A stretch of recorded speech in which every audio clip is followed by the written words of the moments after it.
All right, I would like to officially call to order the Tuesday, August 21st, 2018 meeting of the Bolton Conservation Commission. As always, we'll start with a roll call. I am Brian Barabee. Hello, I'm Jeff Bryan. Bill Payne. Ken McNamara. Emily Leonard, Laura Stevenson, Rebecca Ollenbaugh. Up first this evening, the Bolton Conservation Commission will now hold a public hearing under the provisions of Mass General Law, Chapter 131, Section 40, and under the Bolton Wetland Bylaw, Chapter 233, to consider the request for a certificate of compliance regarding 288 Long Hill Road. The public meeting to begin this evening. Do we have anybody here representing this? Okay. Do you have an update on 288? Yes, so the work was actually completed under basically a superseding order under file number 112434, which did receive a certificate of compliance by my predecessor, Carol Gombart. Do you have any questions? No, Okay. no, I was trying to, it was like they already got a COC and they're superseding. Yeah, Or so if it's the still- way it was filed, I don't know if it was because it was under new ownership, so they just decided to do a refiling altogether. But basically, following the notes that luckily my predecessor left, along with seeing the site, these are basically just closing out administratively what was left open prior to the filing of the order of conditions that was issued a certificate of compliance. So this work was left unfinished and incomplete, or never started. So this is just closing those two out because the last one has been completed by COC to COC. All right. And no issues, concerns, reasons. Everybody basically understand what they're looking for here? Okay. I'd like to make a motion that we issue a certificate of compliance for 288 Long Hill Road, DEP file number 112-320 and 112-322 and 112-320. Amended. Did I hear it? All right. All those in favor? Aye. So issued. We have two just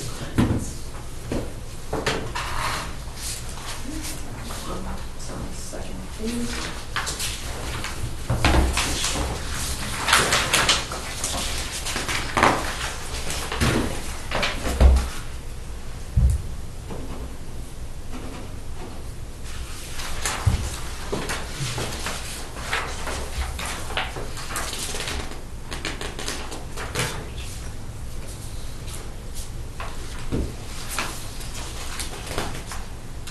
No, that's all right. Yeah, no, you actually done that deal.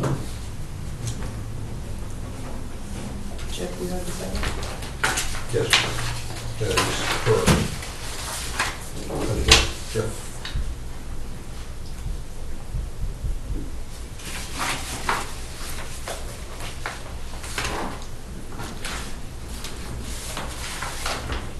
Did I see a copy of the minutes from last time? There should be two. We didn't approve them last time, so there should be two sets of minutes in here. I thought they were in here. I didn't receive them.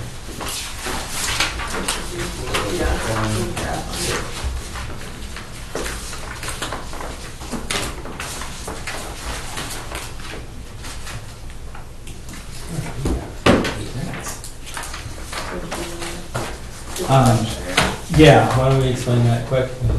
So basically for the 5-star dam entryway pillar and sign locator, we did receive another quote, and we're still awaiting another quote.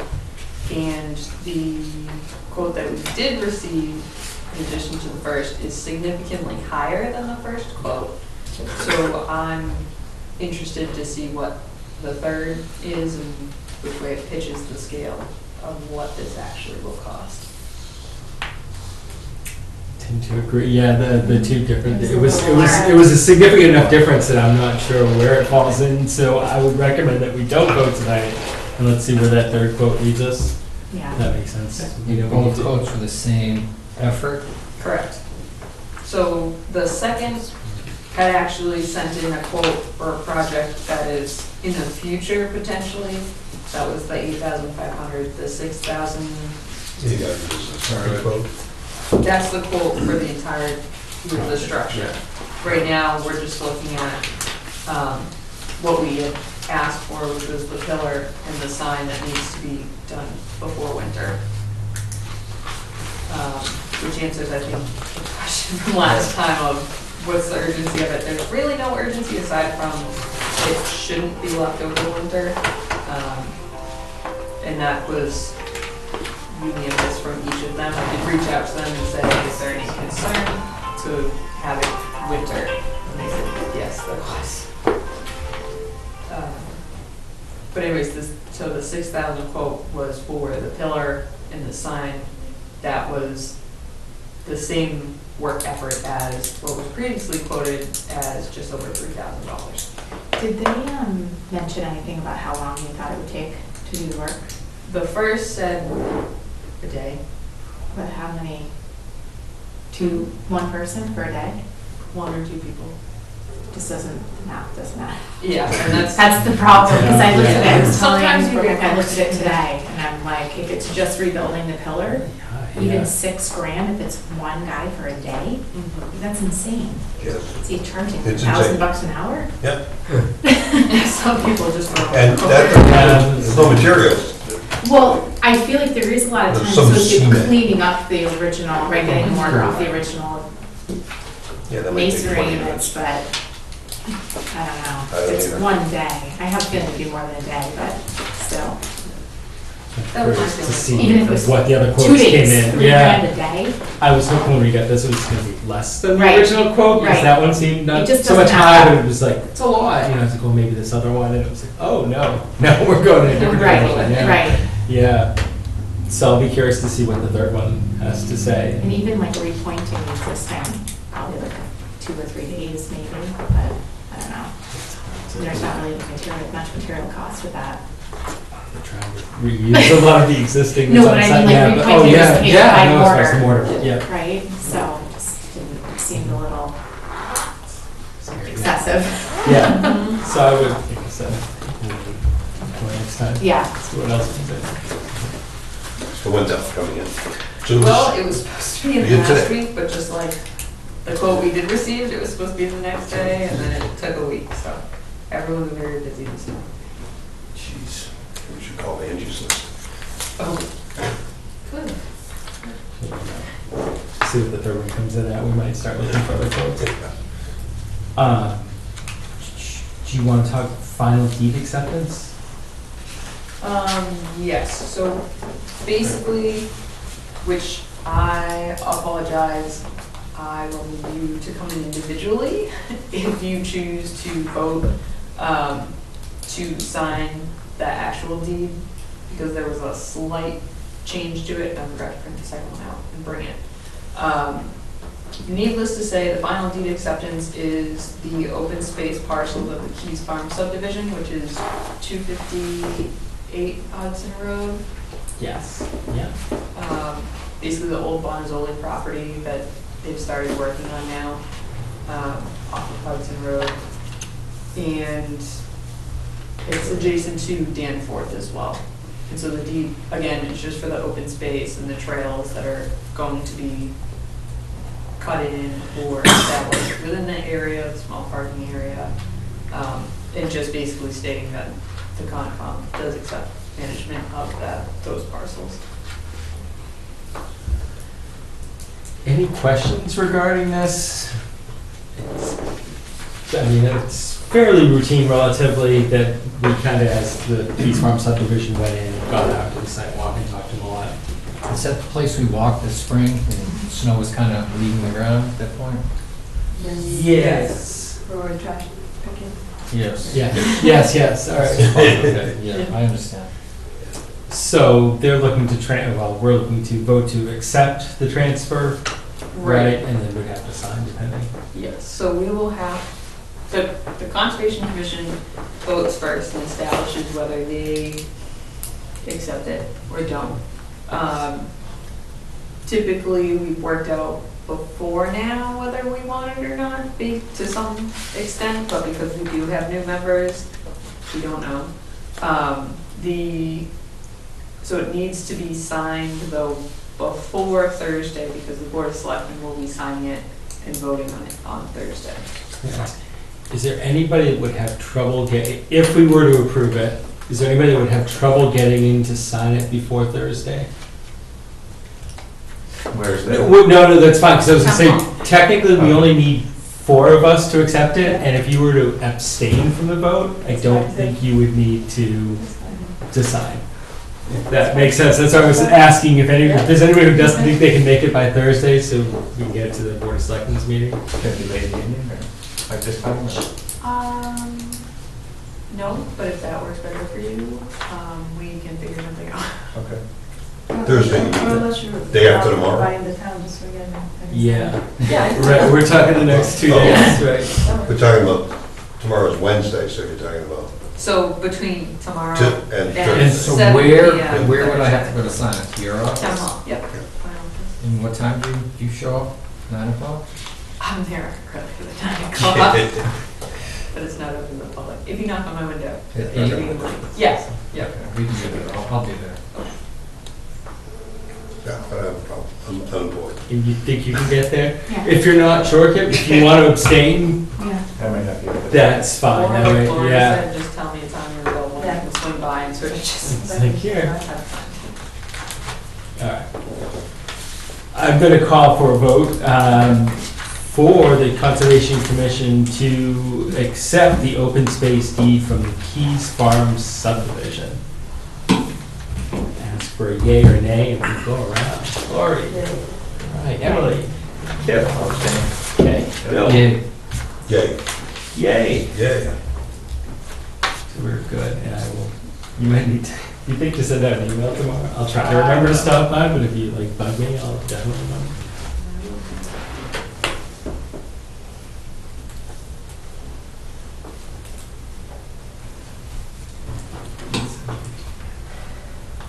All right, can it be 7:25?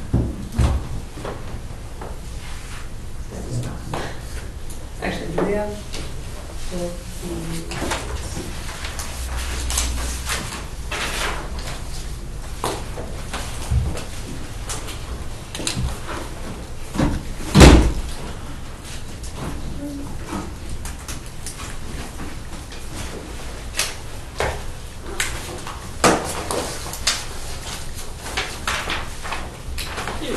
All right, the Bolton Conservation Commission will now hold a public hearing under the provisions of Mass General Law, Chapter 131, Section 40, and under the Bolton Wetland Bylaw, Chapter 233, to consider the notice of intent submitted by Jack Maloney of Ducharme and Dillis regarding the proposed sewage system improvement located at 725 Main Street. Public meeting to begin. All right.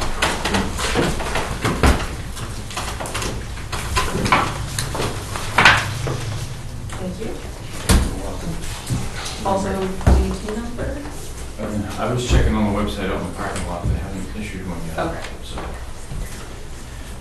725 Main Street, we just walked this short time ago. Pink represents the property line, brown is the house, yellow is the proposed septic system, septic tank, pump chamber, and blue is the brook that runs behind it. There is currently a shallow well in the back left-hand corner of the basement that we are going to discontinue. Put a new drilled artesian well out in the front and put a raised Presby septic system up in the back with a 4-foot offset to groundwater. As mentioned out in the field, there's really not a whole lot of room out here, nowhere to go. We do have a bunch of well radiuses from across the street next door. We will have this in front of the Board of Health next week. We're scheduled for them. So as of right now, it is not approved, but we did have a chat with them about a month ago, just to kind of make sure that everybody was on the same page as what we could do and what they'd be looking for. Basically, the bottom line is to clean up the existing fieldstone cesspool that's sitting in the backyard right now and put in something more conventional that's going to work better than that, given the conditions of the yard and proximity to the brook. Any questions? I know a number of us went, we're just out for a site walk, but any questions that Never no popped into questions. your head since? Is anybody here tonight to comment on 725 Main? Any thoughts?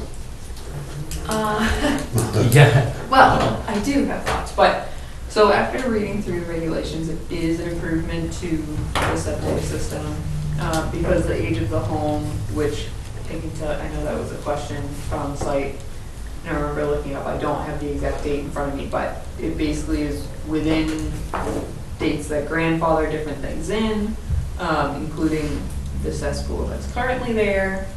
There are some concerns to basically the health of Great Brook, and there have been in this area. I'm not saying it's that house, although I did ask that question on site. So this would be improvement to remediate some of that. In addition, like I said, it's an improvement to the older system that's really not doing anything in terms of treatment before it filters through into groundwater or the brook itself. And there are certain, like I said, exemptions under the Wetlands Protection Act and the bylaw specific to upgrading septics, but not substantially increasing the size. So that's what the commission has to consider as well, is it substantially increasing the size in their mind? Is it upgrading? Is it benefiting, obviously, the wetland resource, or, excuse me, the perennial stream resource there, the riverfront area? So those were all my considerations. Do you have thoughts? Are you comfortable with the erosion controls as they're currently listed on the order? It's on the second page behind here, but we talked about that on the field, Yeah. that we put on the wattle detail, but given the proximity of the resource area, we wouldn't be opposed to putting in, new, I know there's hay bales there now, but putting in newer hay bales and maybe siltation fence on the other side of that as well. I would not be opposed to that, strongly not Yeah. So opposed. if that could be put into the order of conditions, that's fine. I don't think the owner would object to it, given what we have to do out there, so. Yeah. It's already kind of put in, it's probably just not good. I'm just curious, how long will the project take? Once you, To install? yeah, once you get a week or so, 2 weeks? Yeah, probably, I would say maybe more than 2 weeks, provided he does it, I mean, it should, because it's such a small area, it's, They're gonna hook it up almost immediately, so that, Yeah. I mean, I don't know whether. nobody's in it now, it's Nobody's gonna in be the a while house now. before they, yeah, because it's, like, again, if you looked in the windows tonight, even that back where that It's all patio area was, it was still exposed to the inside, but the inside's all studs. It's- Yeah. They stripped it So there's right no, down. nobody living there right now? No. Yeah. No. And then report by your front, so. Yeah. Right. Okay. Any other questions currently? Nobody here was, tonight was comment on 725, correct? What? Nobody here tonight to comment on 725 Main? So there is no DEP number issued yet. It's been in for 10 days Yep. with them. And you probably want to hear from us before you go in front of Board of Health. Or does it- Well, 6 of there's one. really nothing else we can do here, so What? So it's up to the commission whether they want to close without a DEP number or not, and then vote and issue an order of conditions. Maybe after hearing, if they have comments, what the number is going to be. It's not encouraged by DEP to close before you receive their comments, but at the end of the day, it is up to the commission. So, I do remember hearing that they don't normally like that. I know we have done it conditionally before. Mhm. I mean, does it, I don't want to like drag the project on too long. I'm sure you no, can see some of it we too. still have another week before we Yeah. go to Board of Health. so- Right, so does it make sense, I mean, if you were comfortable, does it make sense to continue it till next hearing? Which is, September 4th. I don't have an issue with that. And and we can close the vote, because I don't think we have any questions. I mean, as far as I'm reading, yeah, I don't see where else you can possibly put it, and I think it is an improvement to what exists now. I think it's the smallest system we can really put in there, unless we go tight tank, which is not really where we want to go. I don't really have any concerns with it, but if possible, we'll just, That's fine. okay. Keep it open until next year, until we get our DEP number, then we'll have some Board of Health. Yep, yep. Yeah, we'll see if DEP has anything to say, because it is right on Great Brook, so he's having to say. But yeah, if everything goes smoothly, we can say if anybody needs DEP here, we should be able to close it out. Great. All right, in that case, I'm going to make a motion that we continue the public hearing for 725 Main Street till our next meeting, September 7th? 4th, my gosh, 4th, 2018. At 7:30. Second, anyone? Second. All those in favor? Aye. All right, so continue.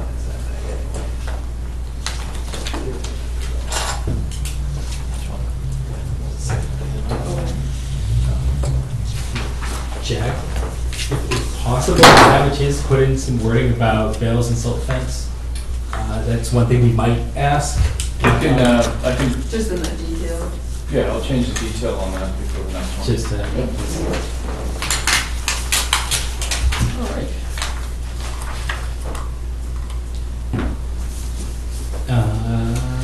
Did people have a chance to look through minutes?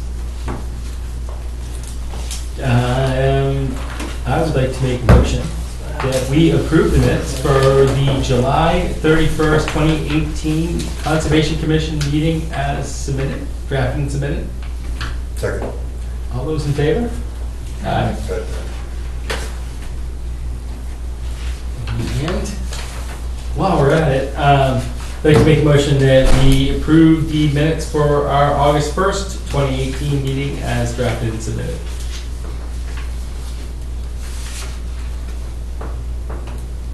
Think about it. Second. All those in favor? Aye. Jeff, you were the first, second. I have just a quick, did we hear from the NRHS athletic director yet? Cross country? No, huh? Yes. So we did, so that's, we haven't got That was dates on just those. they notified us. Just They gave us notified. the dates. It is. September 11th, or October 2nd, Yeah. There's and October 6th. 4 dates. Yeah. 3 days, No, there should be another September beginning. yeah, whatever. Or no, what's in there are the dates. Yeah. I didn't look back. September 11th, I just was wondering. So I if we actually apologize. Yep. Heard that. Anybody here running that? Going around with the students? No. Son gonna run? No, he'll be running. Oh, good, so we'll get all Along the with things. the trail. Yeah, I can cheer and stuff. It's a Yeah. 5K. So it's 3.2. 3.1. It's a 10, a 5K? 5K. Good. Well, that was fun. Always. Yeah, 4 minutes. Anything else? Oh, something else. Move right now, quick. I saw that. And we have a trail walk on August 31st at Rainbow Finger Conservation Area. I saw that. Where is that? It's on Yeah. the- That- Rainbow Road. Randall Road. If you go to Rocky Dundee, you can park at the top What day of the there. week is that?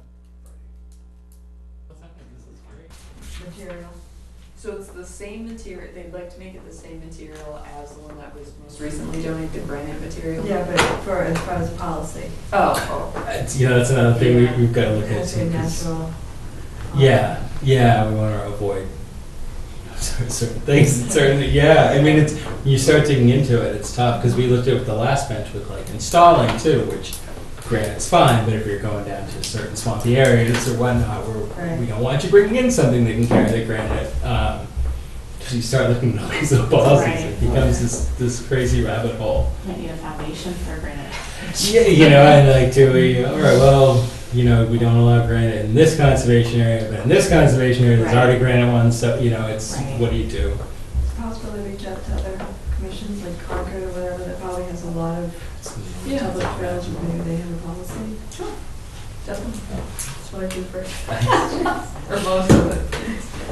We find fun things, Rebecca, so. Oh, yeah. So yeah, So in terms of the location, are we, to circle back, so we'd like to replace the wooden benches that are there with the granite bench that's being proposed, and then with the wooden benches to where we were suggesting to place the granite. Increase in accessibility, yeah, yeah, Okay, right? yeah, and we should, to replace one of the wooden benches, definitely, as far as us moving the wooden bench, just have the town engineer look, because again, I don't know that that was a bench that we bought, that might have been the bench that somebody just built and But stuck there. But once we Yeah. decide we're gonna move it and install it here, then that's our bench, right. which may not be safe or up to code or anything. I'll It's not even I'll your So, bench. yeah, I yeah, understand. it's not our bench. If you fall off that bench, we can make that one. But that's another good, maybe something that you can put in it, that it needs to be, you know, obviously, safety Yeah, hazard. up to code. Yeah. Because there was that beautiful wooden one that somebody built that was really gorgeous, the one that got broken. Oh yeah, that had a They, granite base, I think, or a stone base, and it had a tree fall on it, and it was sort of a piece part of it, but.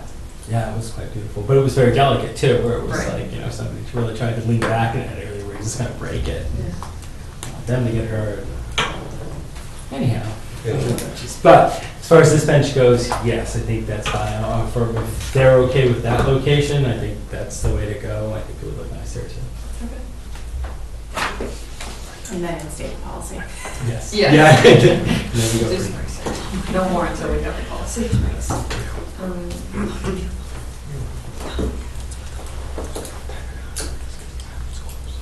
Do you have the official opening for, it's like your notice, and we're just going to continue.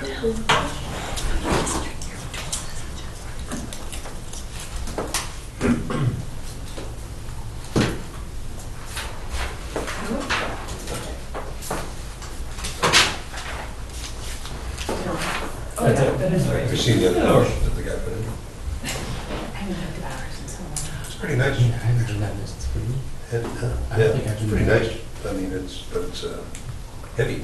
It's a big, they had to take a truck down there. Yeah. It's not something you could carry down there, Mhm. you know?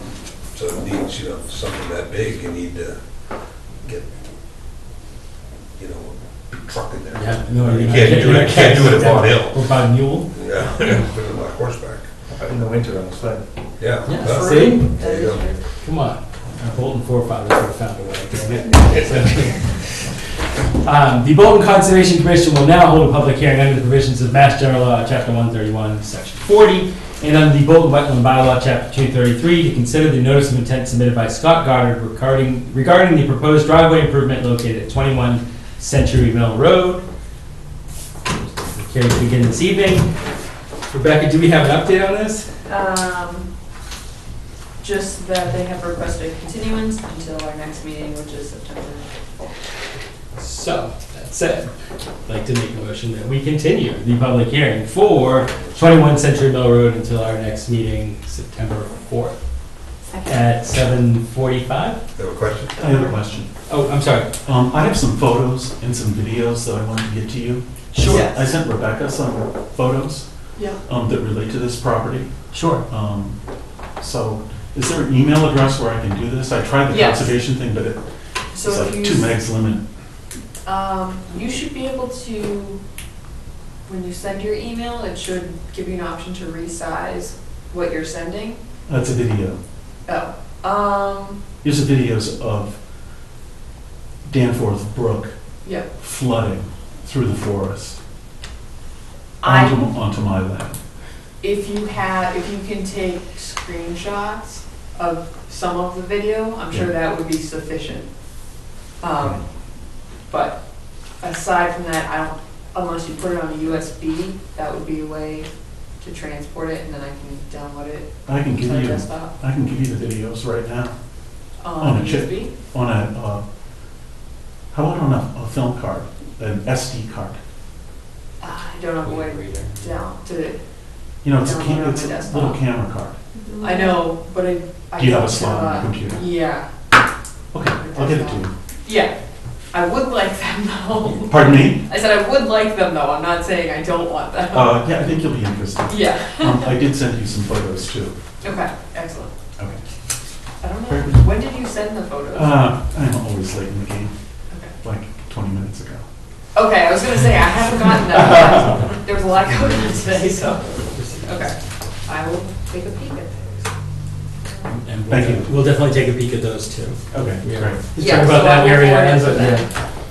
Pardon me? I will forward the images to them as well. Yeah, it's fine. Thank you. Yes. No, thank you. Did we vote on that? What? Did we vote on continuing to 7:45? I think we seconded it. We second it? Seconded it. All right. All those in favor? Aye. Aye. So. All right. The last thing we have tonight is a vote on the extension of the order conditions for Still River Road. If you have this. So, if you remember, we had a public hearing last week. We went out with the applicant in between. Many of us went out there. What they're looking to do is extend the current orders for the single-family house. What I have been told is because as they closed the meeting last week, because they have the right to say, I don't want to continue, I want it closed. So we had to close the meeting last week, went out to the site, and we're going to vote on it this week. Once the meeting has been closed, we're no longer allowed to take public comment on it. So tonight, we have it down for a vote. We can vote on it. I think we can still talk about, You can talk about the site.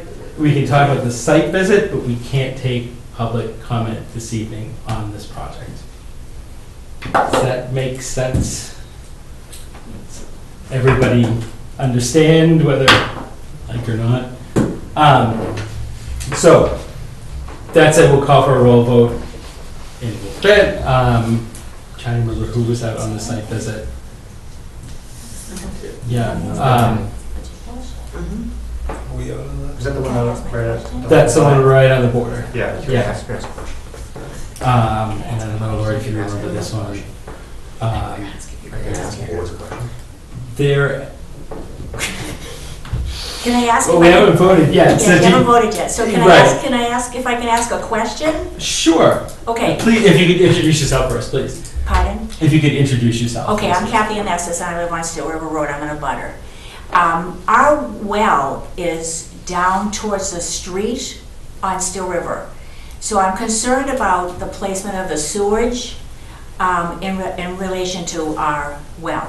And is that taken into consideration, and have they measured it, and do I need to worry about that?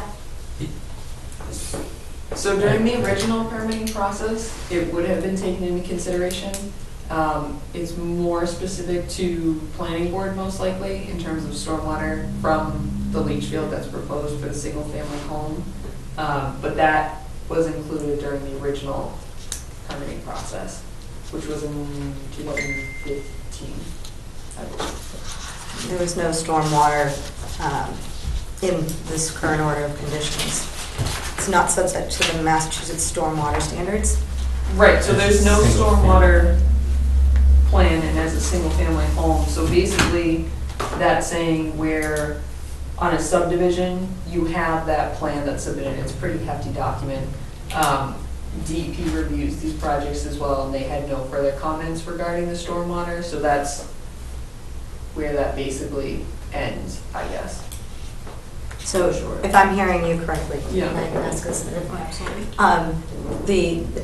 certainly Ducharme and Dillis as well would have taken into consideration on their site plan and their preparations for the septic and things Yeah. like that, and all those, the lines and the grades and Right. things like that, because Yes. they did the system, right? Yep. So they would have, they know Yep. the boundaries and how close they need to stay, or how far away they need to stay from Kathy's property or her Right. well. And that would be something that the Board of Health would also review. And I believe you can probably talk to them for those specific answers to those questions, whether what they received when they tested in terms of calculations back, and setbacks they have to meet, so.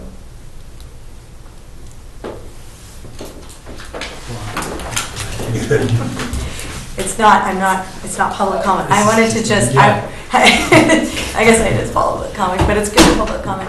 I wanted to thank the board for taking the walk. You went and did that, you actually visited the site, right? And I know that takes a lot of your own personal time, and we really appreciate that you did that and are taking a look at this property closely. And so any thoughts that you can share just of your takes on the property, what you saw, Sure. observations. Obviously, we can't go on it because we're the public. so what you saw through your conservation eyes would be helpful for us to know. We looked at it a lot in relative to what they were asking. We always have to be careful for what an applicant is actually asking or what we can consider. So in this case, they're asking for us to extend an existing order. And usually what we're looking at are two big things. That has the site changed significantly? If on the original order we said that there was a stream that went this way and now we go out there and the stream's going this way, it's something you can really change. And you know, small changes are allowed, but has there been significant changes to the site from the original orders? And the other one is, has there been significant changes or any major changes to statutes? Any of the laws change what is allowed and what's not allowed since when they originally put it out? To my eyes, going out there and walking it, because they have it marked out for where they're going to put it. And again, what we're voting on is their order allowing them to build a single-family home, which they had marked out where the single-family home would be, where the driveway's brought in tight to the home to avoid basically the wetlands, where everything was marked out. And from what we saw, the conditions were the same as when they first applied, as to where we felt the extent of the wetlands were, how far they came onto the property, where they pushed the offsets, especially from the side towards Harvard, and then relative to the back too. But for where they're proposing the house, it's kind of a high point near the front of the property. And kind of looked at the health of the brook. We kind of walked down back to the brook to see where it was, to see, again, if there were any major changes to how it flowed, and it didn't appear to be at this So point. it was accurate as it stood, though. You could see the wetlands that were surrounding Yes. it. Yeah, it's a very wet area surrounding And it. we Cool. did do some auger tests while we were there as well. So in terms of just showing where the hydric soils were, where it wasn't, in between, and that's basically what a wetland delineation is. So we didn't walk the entire line of it, but where we just wanted some clarification to confirm what it was, we just asked them to do some auger tests. Are those public? So how it's done, it wasn't, I mean, they are, but, so how it's done is we're basically just confirming what was already done. You're just taking an auger test, pulling out, I don't know how far, like 12 or 16 inches of soil out to make sure it's not going down further, and you're comparing it to a soil chart. Mm-hmm. So that was what was done because it was already confirmed. We didn't necessarily take pictures of every single one that was done, but if we had, then yes, that certainly would be. But I honestly didn't think to because it was confirming what was currently there. If it was different, yes, I would have taken an image of it, taken an image of the soil where it was, and then brought that in to say, this is significantly changed. But Got it. when we were out there, I hadn't. No, thank you for explaining Yeah. the kind of how that works. So the places that you went to double check that? Yep. So it was just basically around the edges so that it transitioned from the higher point where the work is proposed down to the wet meadow there at the rear of the limit of work. And then if you're looking into the property from the road to the right of the property, just to confirm that that was in fact upland. Okay, got it. Thank you. Yeah. Any other general comments this evening? Okay. Any questions, thoughts, people that went on the site visit? Did you see anything that looked like it had significantly changed or significant reason why we wouldn't extend the current order? Yeah, really, I'd like to hear your thoughts as well. I mean, I've been out on site a couple times along with just driving by that area and being familiar. It's a tight site, bottom line. It was already conditioned before my time. It's still, when we're out there on site, the resources are all the same, what was delineated before. All around that area is a significant change in the floodplain, so where they're choosing their limit of work or where it was chosen in the past, that's really what is limiting their work. So it's defined by the topography on site. So there wasn't any major changes that I saw. And we have been having excessive moisture. I said we have been having excessive moisture. Yeah. That if you were gonna see anything drastic, I would think. Right. I mean, the wet meadow was certainly a wet Standing meadow. We're water, showing yeah. characteristics of that. But that was delineated, and during the original order conditions, it was set aside by natural heritage to preserve it for those exact reasons, so. But wet for seasons that we've been having definitely confirmed a lot of Definitely that. showed. And we went out when it was raining too, so. Definitely. Yeah. So, and again, this is a vote to extend their current order for 3 years. Is it a 3-year extension? You can do it up to 3 years, you can do it less than 3. Did they request Just anything? 3 years. Yeah.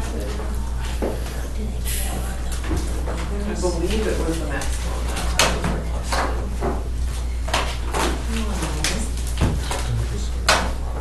It might be worth them to shorten that just to go up check. What's that? I couldn't remember. So we were looking, I was on the commission for the original project, but I don't remember being out on site. When we looked at the minutes, I didn't really participate in the conversation. It was Jeff Lawrence and Liz Clues. I think they were both out because they had big case to talk the most about it. What was the date of the original? I mean, the year? Just the year. I can tell you. Well, it was probably 2015. 3 years. It was Oh, probably so it's 20, it was been 3 probably, years. yeah, it was Got it. probably a Okay. 3-year one originally, I'm So they're guessing. just asking for That that would 3-year make sense. extension. And in 3 years, They- same conditions haven't changed, basically, Yeah. so, And they Yeah. can choose to build, they can choose to leave it. got it. Yeah, there's speculation that perhaps they're going to change the scope of their project, but what, But then would The they have only- to, they would have to open Yes. up a new. everything would have to be redone. Okay. The only thing they're allowed to do with this is the project that, with the single family home that was originally approved. Yeah, So this was originally, so they just requested an extension, no specific time. But this was issued November 3rd, 2015, so it will expire November 4th, 2018. I don't really see any harm in extending it for 3 years, because if they had to open up a whole new file, it would be for 3 years, and it would be the exact same application, Yes. so why Yeah. not just do the 3 years? It's generally the standard You know. that we give them, yeah. If there was real concerns about major changes Right. to the site, I could see going shorter, but Yeah, in 3 years, I'll have no idea what to do. All right, in that case, well, we'd have to do this as a roll call vote, I believe. So I think the question I'm asking is, do you vote yay or nay? Yay to extend the current order of conditions for, what's there, why can't I remember that? What's the address? Still. There we go. To extend the order of conditions for parcel 30, assessors map 8.E, for an additional 3 years. What was it? Oh, 8B, assessors map 8, plat number B, and parcel / lot number 30. On Still River Road. To extend the current order of conditions for an additional 3 years. We'll go around and vote. Lori? Yes. Emily? Yes. Bill? Yes. Jeffrey? Yes. All right, I'll go yes as well. So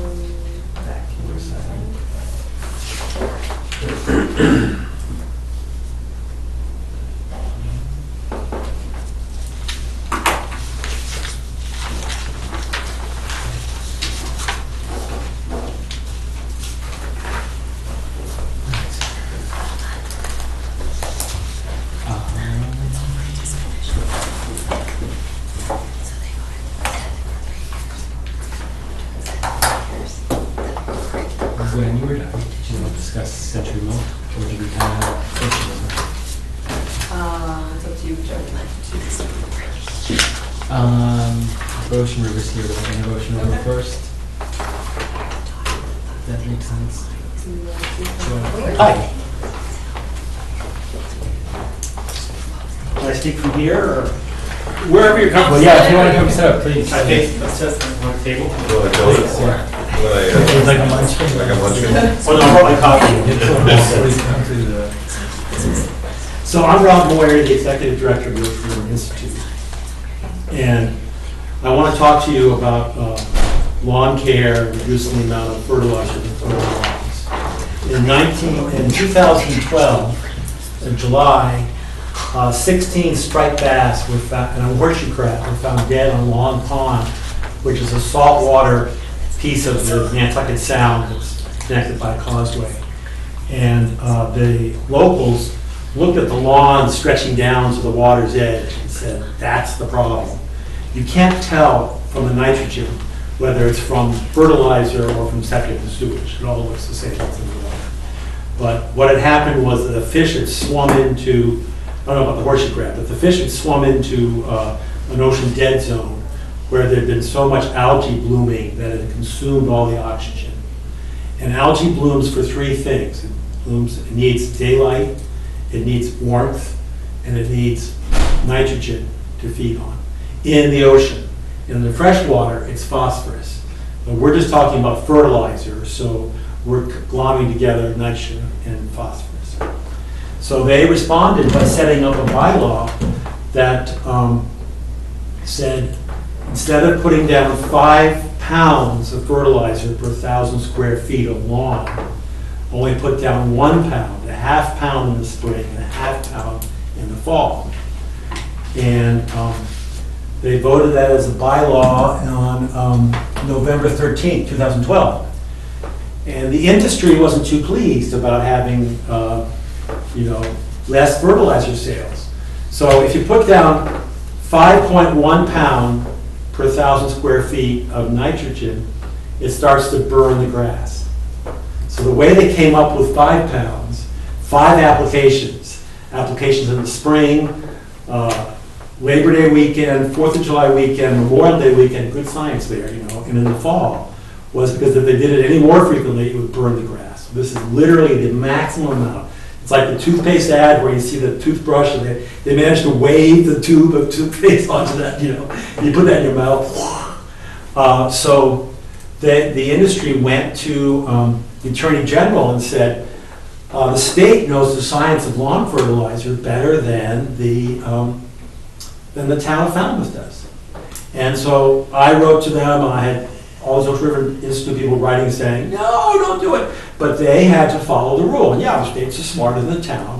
And so they rescinded the bylaw and said, you have to apply 5 pounds or your grass is going to die and your house values will go down. And fortunately for Falmouth, their town representative was Therese Murray, who was Speaker of the House. And so she put into the Massachusetts budget bill an exemption for Falmouth to fertilize the way they wanted to. And that was that's how they got out from under industry. And that was 2013 from the first summer. So we've had 5 years, and surprise, surprise, their grass is just as green as neighboring towns. And subsequently, about 5 neighboring towns have done this. I try to keep it very simple, of just 3 parts, and so landowners can be savvy how to take care of their lawns. First, you want to respect the setbacks. You have a 100-foot setback from, so if you have lawn within 100 feet, don't fertilize that part, fertilize above it. And once you teach people about that, they start thinking about, well, maybe I'll just do a little strip way up high, because basically, We want people to treat their lawns the way the golf courses do, which is they only feed the lawns when they're hungry, and they make sure none of that fertilizer gets off the lawn. It all goes into the grass because it's a waste of money. And what's happening here is that the fertilizer is, when it's not taken up, it's going into the water supply. It could be going into your groundwater. It could be going into the Swift River. So the second part is to use slow-release nitrogen, slow-release fertilizer, which means that it's not organic in the sense that it has to be chemically wrapped with something so that it comes out slowly over time. So it's like feeding, you feed your kids protein instead of sugar for breakfast so they'll keep going to lunchtime kind of stuff. The fertilizer, I wrote to Scott and said, I live in Somerville, I want some of this slow-release nitrogen. And they said, you can't have it, your grass will die, but because it's more economical. And then the third thing is don't fertilize in the summertime, is what I've been saying. But Falmouth has figured out that you only have to do 1 pound, half and half. So I brought you the bylaw to leave with you. So what I'm asking is that you consider proposing from the point of view of water conservation and cleanliness. A town bylaw to conserve resources and protect our environment by regulating the outdoor application of nitrogen, or in this case fertilizer, in order to reduce the overall amount of excess nitrogen entering the town's resource areas defined by the wetlands protection bylaw. So it's pretty straightforward. Falmouth said to apply 85% slow release nitrogen. So I called them up and said, where the heck can you get 85% slow release nitrogen? Now there are parts of Florida that are doing this, and so there are Floridian companies that are providing that. But the big boys, they're all saying, oh, we're not going to touch this kind of stuff until it's profitable, and then they'll be cashing in on it. And Falmouth said, oh yeah, it was really hard. So we now passed a bylaw that says no fertilizer at all. And oh, by the way, if you leave the clippings on the lawn, that's the equivalent of 1 pound per 1,000 square feet of fertilizer. So I'm recommending that you consider a bylaw of a ½ pound as a maximum in the spring and in the fall. And if your town folk might realize that leaving it on saves me having to buy it. But there's also a company that was started in 2011, and I brought you their materials. And they have a 72% slow release nitrogen. And they also have this Nitro K, 82% slow release nitrogen, which is this Nitro and plus K resists leaching and volatilization and provides a food source for soil microbes. So this might be the stuff you want your hardware stores to be carrying for the Bolton town folk. But this is huge to go from 5 pounds to 1 pound and go to at least 50% or maybe 72 slow release. The reason you need a bylaw is not for the enforcement, because if you don't have it, your lawn care people are going to be telling all the homeowners, well, you could go 3.5 pounds, but if you really value the property, you go 5 pounds, and who knows what they're doing. We just sign up life away. How do you enforce it? Well, I don't think enforcement's an issue. I think if Joe some guy wants to fertilize his lawn in the middle of the summer, go out and buy the stuff and spread the stuff, he's got to sit back and have his beer and say his lawn is no greener than anyone else. Yeah. I'm not too worried about him doing that for too many more years. The neighbors aren't going to be too happy if you're out there spreading when you don't need to and stuff. So are you basically saying if you cut your grass and leave the clippings on it, you don't have to fertilize it? Yeah, plus there's nitrogen fallout and stuff. But if you tell people no fertilizer, I thought their heads would explode. So, We've never fertilized our lawn. Yeah, we don't. Waste of time. We leave the clippings. I'm not talking about established lawns. So the bylaw is for established lawns. All bets are off when you're starting something, but you just tell people for established lawns, ½ pound in the spring and ½ pound in the fall. And I think the microbes are really cool, and that's going to make all the roots of the surrounding plants happy with what you do. So you don't have any options other than just regular fertilizer put down less often, right? Yeah, I'm not into defining whether it's organic or whatever. I don't want to get into any of that. Because I don't use fertilizer either, because Right. I have goats, right? Is Right. there something else I can use, that won't be harmful to the goats, right? Well, The dogs or the cats or anything else? You have established lawn, the goat droppings alone is a plus for the lawn. It is a plus. Excellent. But it's just, if you tell people full abstinence, they all freak out about it's gonna be the end of the world as they know it. So this is setting the maximum, you know, but the word's gonna be around town, hey, the bottom line is teaching people how to look at their lawn and saying, you don't feed it unless it's hungry. I mean, people think when it dries out in the summer because you haven't watered it, that it might need food. You know that, you just gotta water it again and come back. I'm just thinking about the people who hire lawn care services, right? Well, they still will. This way they can do it half a pound in the spring, Right. half a pound in the fall, Yeah. but they can't sell you a load of weeds. How regulated are those people?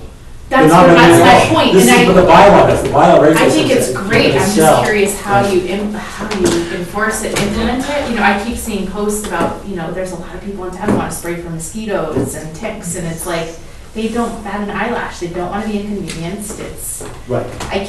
I'm just curious how you get people thinking in this direction. Well, because you tell people you save money, Right, you take a fertilizer holiday from the middle of May to the to the end of September. And I think who doesn't like that? you know? right. Since I tend to agree, I think, I have a friend who lives on a lake in Marlboro, and there is so much algae in that, and Yeah. you're not even supposed to fertilize, and Right. they do. Nobody Yeah, cares. Yeah. They want lake their green lawn. associations will do that. They'll say. They're not supposed to No on the lake, anyway, and exactly, they don't really don't care if there's fertilize it. algae, because they want to ride their boats around in the Right. lake, and they don't really swim in it, it's like, so I'm just curious, how you take, this and kind of implement it throughout a whole town, and. Well, because most people think that, I didn't mean to cut you off, but Yeah. most people feel that they don't understand it, that they're going to defer to the experts, and the experts are saying, you got to do the maximum. Right. Big And money. the science they keep, yeah, and so this reins in the salespeople. Okay, That in Bolton, you can, by law, you can only apply a half pound in the spring and the fall. And Yeah. so then they feel they're doing their due diligence, they hire the guy to come in and do their stuff. The other stuff. I particularly like the idea of just leaving the clippings on the lawn. Well, this, that's just, The only just a mulching mower, downfall yeah. to that is like, because we bag, it picks up a lot of the ticks. Oh, yeah. That's the one the thing. bagging picks up. Yeah, we've noticed a decrease in ticks because we bag the Oh, buildings. great. I mean, we end up composting them, but Yeah, when cook we the ticks. don't, yeah. Yeah, Oh, that's- but I That's fear the only thing, until we get chickens. I however, you're composting, so in theory, you can put the compost back on the lawn. Right, which we don't, but. Because that, The lawn's fine. PB was doing a whole flyer about how you should compost and put that back on the lawn. I think green is green. I don't have grass on my lawn. I Right. have weeds on it, but green. You tell me, but you know what you do. With this bylaw, you can have green grass and cleaner water. Right, And you don't have to tell people don't have a lawn, because you don't want to fight that battle. It's just, yeah. Yeah, I would imagine it's largely educational, like you said. It's largely letting people know, because the people will skip the bylaw right. without even thinking, they wouldn't even know we have a bylaw. How They do might you even know inform what people that there is a new bylaw? Well, it would be something we would have to vote on at town meeting, right? Right. For us to Okay, propose. So got in it. theory, everybody would get that, and it would be the one year that everybody Would be was in told, this. like, hey, something to think about. Yeah. I could see it being beneficial with a lot of those lawn maintenance companies, because those are the places where you can have an influence, where you send them a letter from the Conservation Commission saying, I see your sign all over town, just so you're aware, Mhm. you can't put more than a pound of fertilizer Right. on, adjust, or, the town's gonna come after you. The businesses, they're not stupid, they don't care They'll short. sell it, yeah. Yeah, we'll do a pound in Bolton, we don't care. So I can see it having a benefit there, and I see more and more people that have, maintain lawns. Yeah, Who becomes the lawn police? Yeah, well, that's the Who's the care? I mean, the enforcement, like, neighbors- what do you You guys care so much about your wetlands and the cleanliness of the lakes and Right. Swift River, right, that if someone's out spreading every month, their neighbors are going to be talking about it. right. And they're going to be such a minority that I wouldn't worry about it. Never underestimate the neighbor power. No, yeah. She wouldn't do neighbors. So thank you. Yeah, no, thank you for presenting. I was gonna say, I would love to read those bylaws and, Composted chickens. Composted chickens and goats.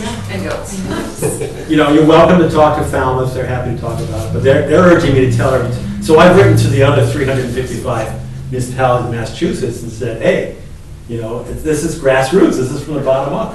For 2 years, I've been working from the top down, trying to get the governor, because the legislators don't have no say, it's just the governor. And of course, the governor sees it as cutting jobs out, so he's never going to deal with this. Right. And this is great, because for the industry, it's like whack-a-mole, they can't keep up with all these little towns and stuff. Now the Falmouth has come through the gates. So think about it, and, Yeah, no, I'd be interested Yeah. to, like I said, to read some of the other ones and to get a listing of towns. I'm sure we could find a list of towns that have already adopted. So there are a few towns. that- well, just around Falmouth. Yeah. So just call Falmouth, they're the expo jet. They've got all Gotcha. the, They've got you know, they got the their- WHOI scientists down there studying nitrogen and marshes and all that stuff. Yeah. But, yeah, thank you. No, thank you for coming in and letting us know. Yeah, well, keep me posted. Rebecca, thanks for Yeah, having me come down. No problem, thank you. Nope. Yeah. One other thing I have tonight is Century Real Estates, and this is, do we have anything else?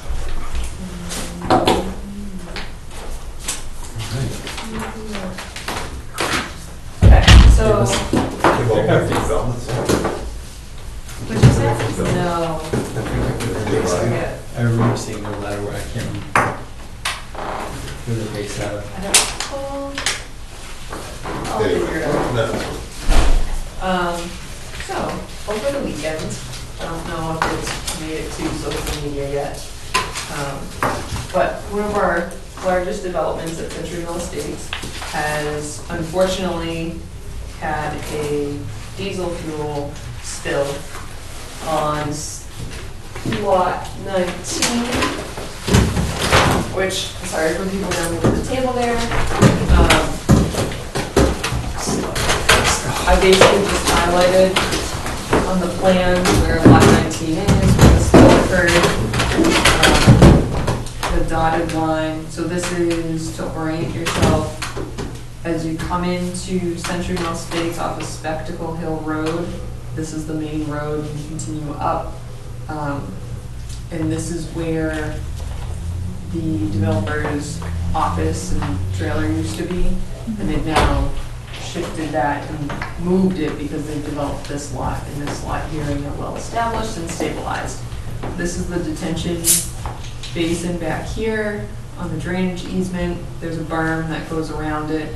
You have your wetlands back here. There's significant slope that leads down to the wetland area. This is probably a better visual for you.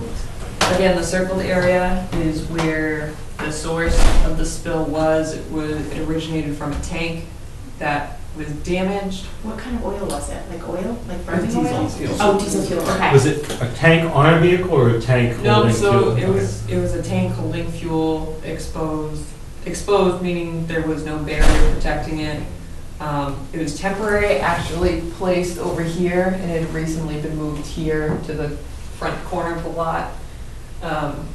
In some instances occurred that it became damaged on Friday. It was left tipped over and damaged How bad damage? until damaged to the point where it was leaking out. I'll say that. So a slow leak, I don't know what that means, it's just a pretty, a good leak.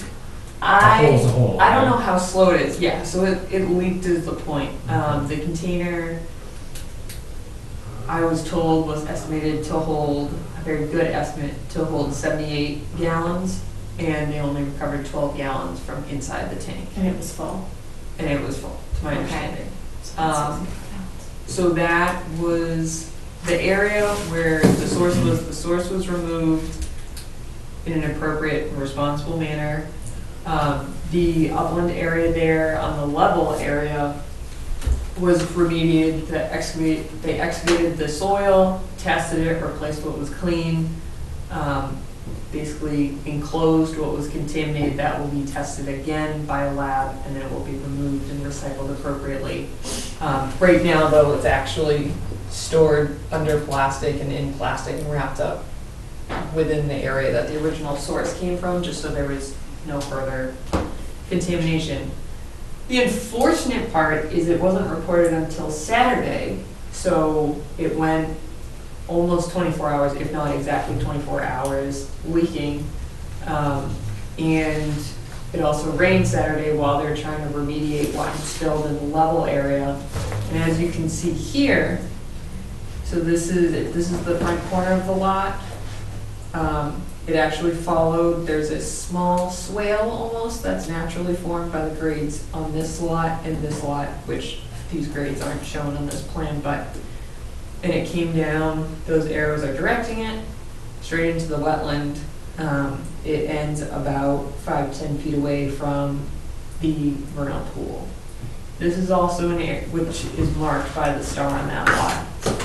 So this area is also under review by Natural Heritage and Endangered Species Program, which they have been notified and given details, and once we receive more information, I'll be sharing it with them as well.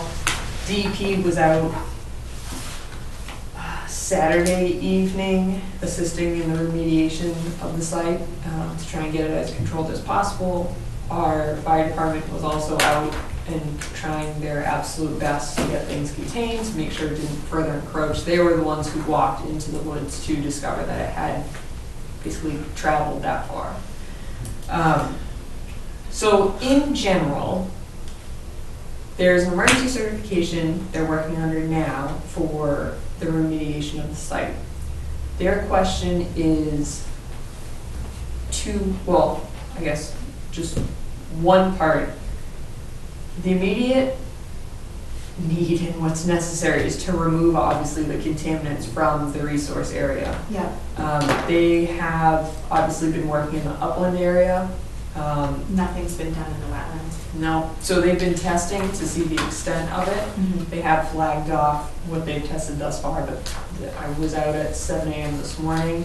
They were still testing at that time to really get a grasp on the expanse, because as it hit the wetland area, although there's no standing water, there's cooled water in the vernal pool, as you would expect. And it obviously fanned out as it hit that lower grade. Not in the open or the surface water yet. There's nothing in the water currently. In the surface water, no. It's in the wetland. It's in the groundwater and the soil. Correct. Okay. And it's supposed to rain tomorrow.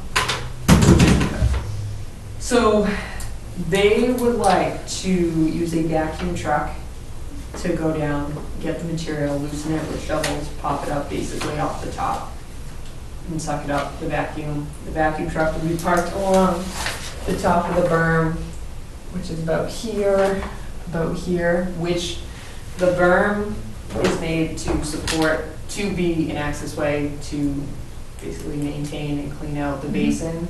So it is understood from what I was told and how this was designed that it can withhold that weight from that sort of vehicle. The only other option that I would consider, and it's up to the commission, there's also, they can bring a mini excavator down there. I would not suggest that. They have somebody testing as they're removing, like a licensed professional? Yes. Okay. So they have a licensed site professional who I was out with today, along with a representative from USHAM Dillis, who's been their wetland scientist. We've actually used that individual as well to do a third-party review on various projects. So they will both, and I asked that question multiple times to make sure it was clear that they will be out during the remediation process so that it occurs correctly. I will also be out, not during the entirety of it, unless it seems it's necessary, but just to establish this is the limit of what you're cleaning out, no more, no less. But again, so the other way to remediate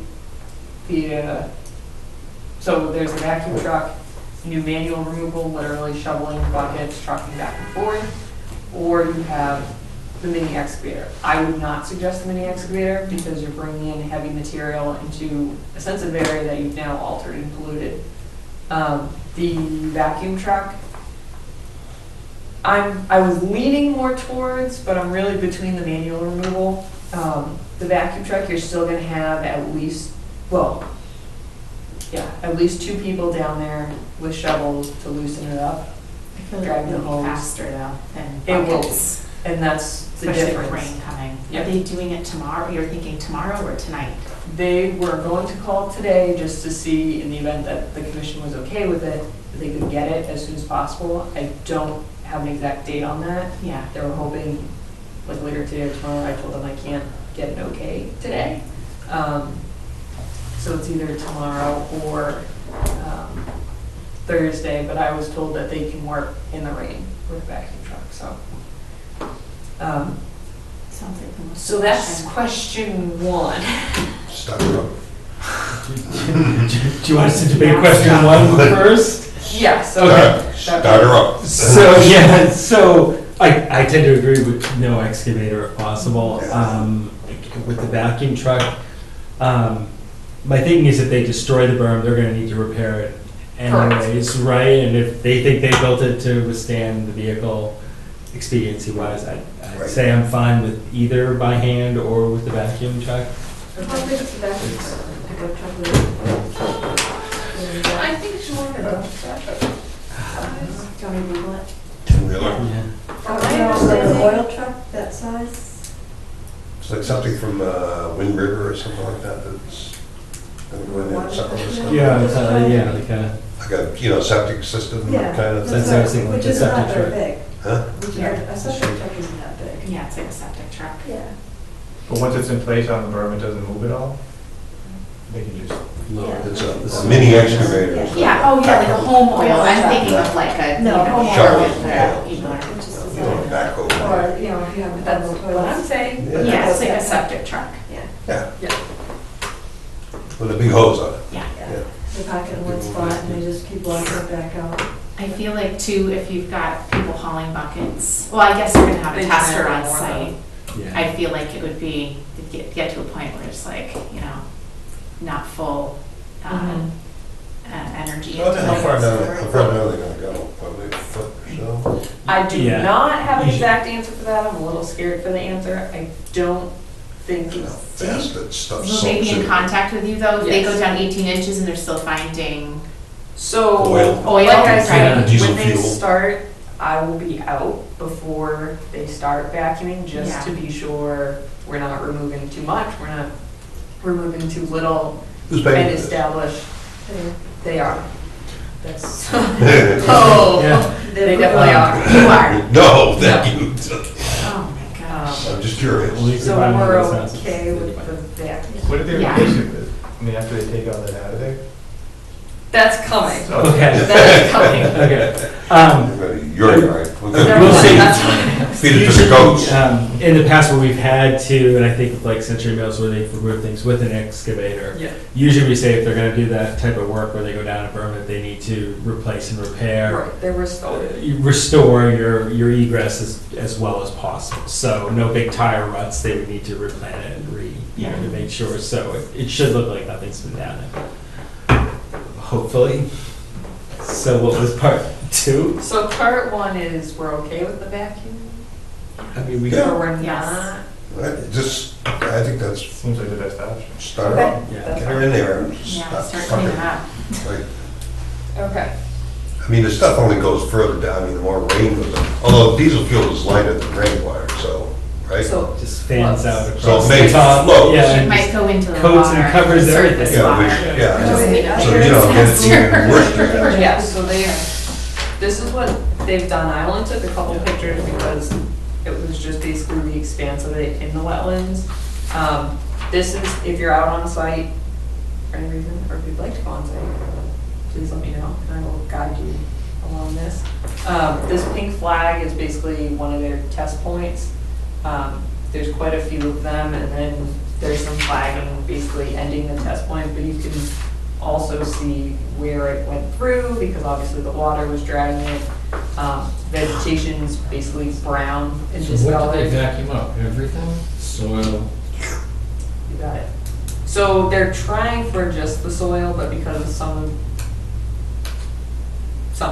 most of the vegetation in the pathway of where it went, it was a very channelized migration material because of the topography and the grading that had been done. Then it fanned out into the wetland area, so until it gets to the wetland, it's pretty channelized, so they're just gonna excavate basically in a line and grab it all. When it gets to the wetland, it's still pretty channelized until it gets to that fan point, which is right before you get to that 5 to 10 feet before The vernal pool. So I imagine they're just gonna take everything.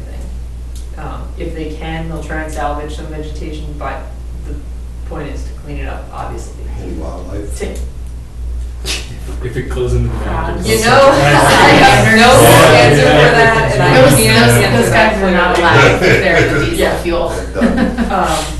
Then, Some so this is practices. what they've been doing, they basically, these are some absorption pads, it only absorbs the contaminant, which is the diesel fuel, and then the booms were put down. Those are put down by our fire, the towing company luckily lent us some, or lent the fire department more, and they put them down as close to the wetland as they could strategically to remediate both the source and from further encroachment to the wetland.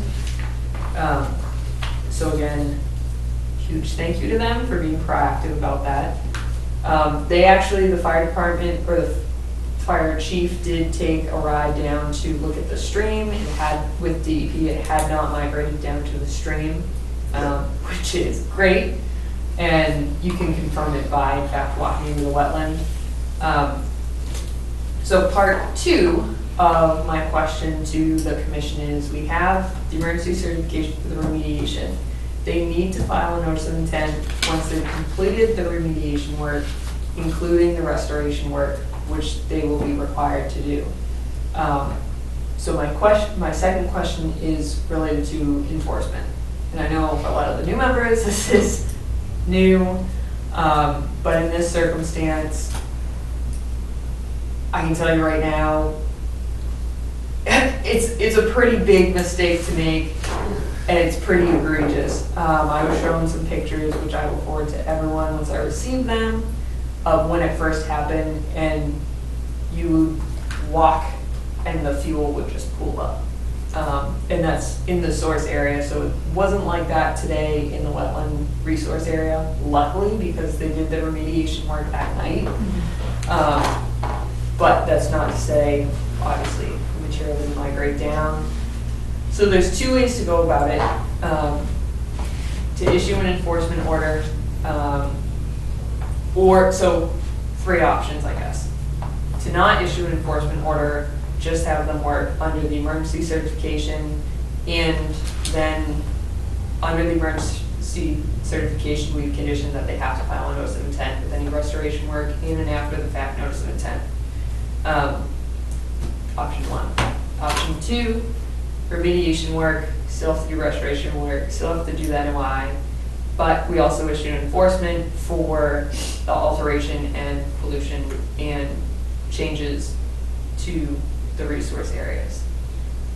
3 is we break that up into what was actually impacted, which is the vernal pool. As of right now, it's the habitat area, which is the 100 feet from the vernal pool, which is under the bylaw as protected resource area. The 25 foot no disturb resource area. The area adjacent to, or area upland of resource area, and I know I butchered that one. So basically the upland resource area outside of the buffer zone, and then basically general wetland. So they would have to. So you would have 4 fines associated with, so that's 4 violations, so you have a fine per violation. Yeah, or 1 fine for the entire incident. Or 1 fine for the entire incident, Or no fine. or no fine. Are those, I'm sorry, are those fines assessed by us? Like, If you issue the fines? is that what we do? Yes. Stupid question, okay. So, well, technically, I issue them on behalf of the commission, so you aren't directly involved with that transaction. So they know where we live. That's not what I was getting at. I kind of feel like the fine is warranted I certainly here. You do. leave a diesel Yeah. tank just sitting in the middle of a lot. If that was not supposed to be there to begin with. Oh, that's I- part of my question Yeah. too, is where are we on like best man? No one said anything until the police, I mean, the police and fire showed up for a different reason, correct? Yes. And for Yeah. a reason Thank you've seen. God. Exactly. So they weren't gonna say. Right, so it sounds like Well, there was a lot going it on wasn't inside for- anyways. And it was not, according to Rebecca, it was not supposed to be there to begin with, according to the fire department, according to Rebecca. I think that's a lot of the questions as far as I fines think, or you know, goes. I really Yeah. do think There's it's. a lot of The other mismanagement. DEP has also established that it's an enforceable matter as Yeah. well, so I don't know. They'll also be issuing fines or not, but that was something that was mentioned at the site visit. I wasn't there when DEP was there, but that was something that was brought up. assume so. I made a couple calls today and we're sort of playing phone tag. National Heritage most likely will be. Again, I was not playing phone tag with them, but they hadn't even been made aware of it when I made the phone call.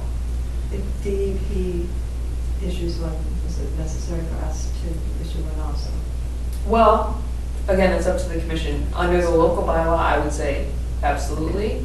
If the commission feels that you would like to issue enforcement, which I think is completely warranted under the circumstances and due to the extent of what had happened. And it could always be worse, but it's pretty bad.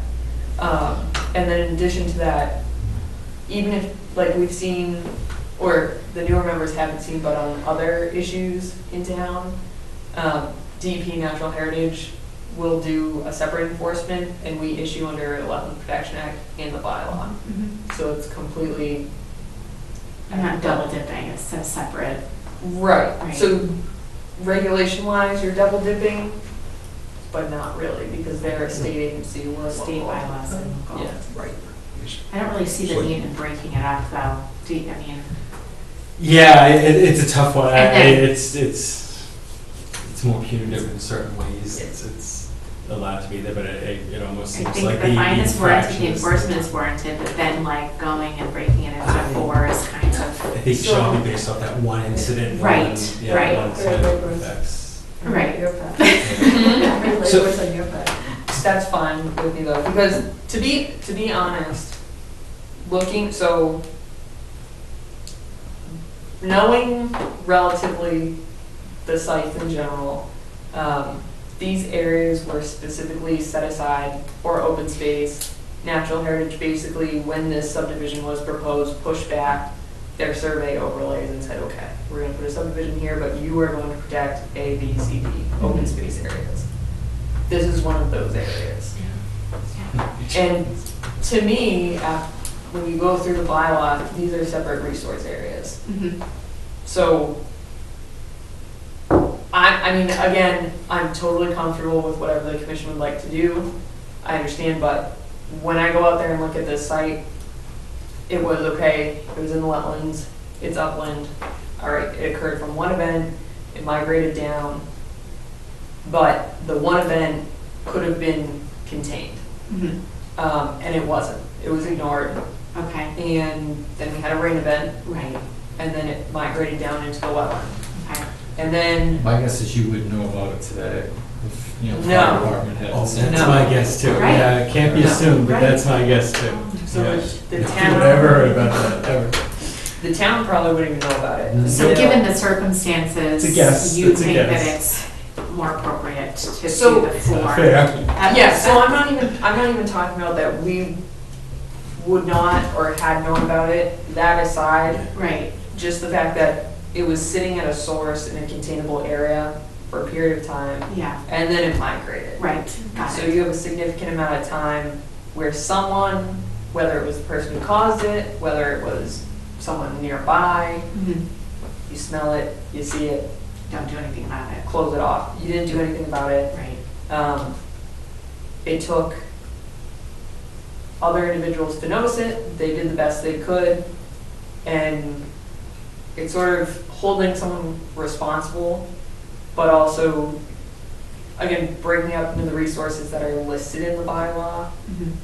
When we have people file, they list specifically the resources that are on their property, and that's what Right. we're issuing the permit for. Okay. So that's what also comes to mind as well. But honestly, like I said, I'm comfortable with whatever the commission wants to choose to do.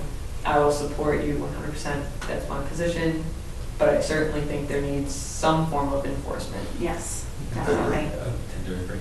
I was going to ask, and you might not know this offhand, but best management practices for storing diesel, were they just way out of whack, or was it just, an accident, maybe it shouldn't have been there? Was it? I don't know the direct answer. Yeah. It was, They would have had to submit an application to have it on site Yes. to begin with. They would have had to have a Tons of permit. different agencies. Well, the fire And it department. should have been like in the locked. usually it's, Well, it's should have been. And upland from a wetland, Yeah, should have been, stored that further from the location would wetland, never yeah. have been approved. I mean, there's so many That's a one thing that I don't know. I would assume There all is- of that. I don't. The So location has to be barricaded by submitted and sign. approved, right, Yeah. for It any would kind have of been physical, reviewed by fire. right. And as far as we know, it wasn't. It was. It was not. Yeah. So which makes me think even more so. It's just like, I it think just it's keeps important getting we more do and an more enforcement convoluted. order. Because it wasn't even supposed to be there, and now has caused major damage relatively. Mhm.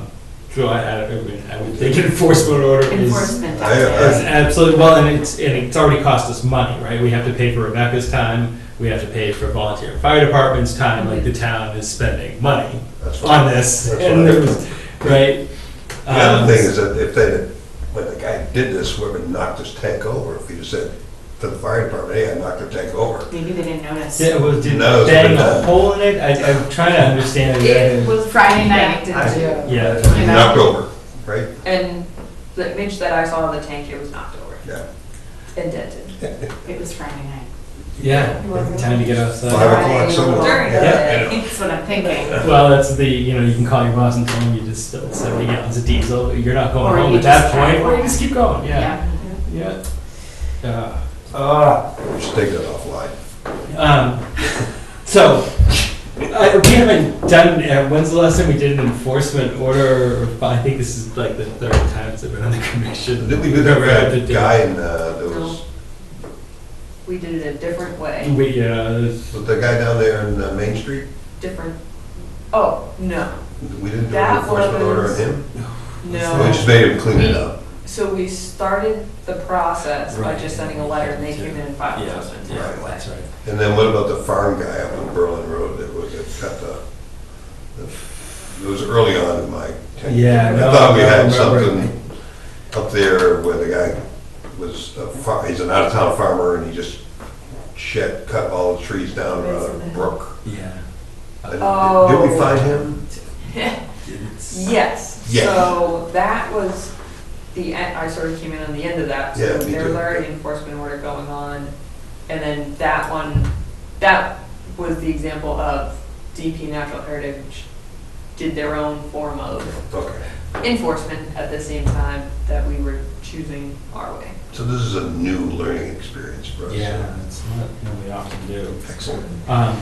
Do we have a set amount for enforcement? So, Or set? the Wetlands Protection Act, if I'm quoting, actually, yep, this is what I got this. I believe it's $300. The bylaw should be Can I either get up fined to or $300? is. Actually, Well, we do it for we each have it. zone. We do. 1200. We have, That's- is it, that's- don't we have If that's all we can do, that's. We send the We're letter. worried about it. Yeah, We so- just And spent 15 after minutes that, of breath and we worrying announce about that Yeah, give it to them. We do, we're just trying to find it. Whatever you can find for them.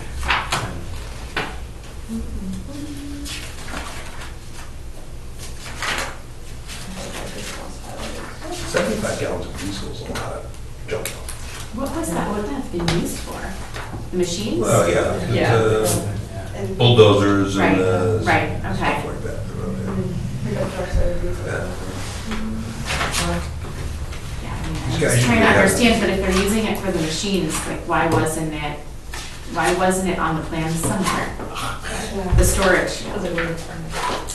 Because what? Because you It would wasn't have. permitted. But how did you get through the permitting process without a fuel It was storage? It's easy to go through if you never apply for a permit. Yeah. It's easy You to get ask right for through that forgiveness. No, but I'm process. just talking about like So- building permit and everything. It's easy to ask for forgiveness. I mean, if you Yeah, have, well, if you that's have the machines public on sense, site for I months know, and I'm months at a just- time, Yeah. you're going to have some kind of Right. fuel storage, right? Right. How did they get through the, We've got it in cut right now. Well, Yeah. also, Doesn't but make I think sense. Rebecca said that it was supposed to have been placed in a different location. oh, so They it was moved somewhere on the plans, but they just I- moved it? I Okay. think that's what I'm just trying to Yeah, understand we how it don't- ended up there. Yeah.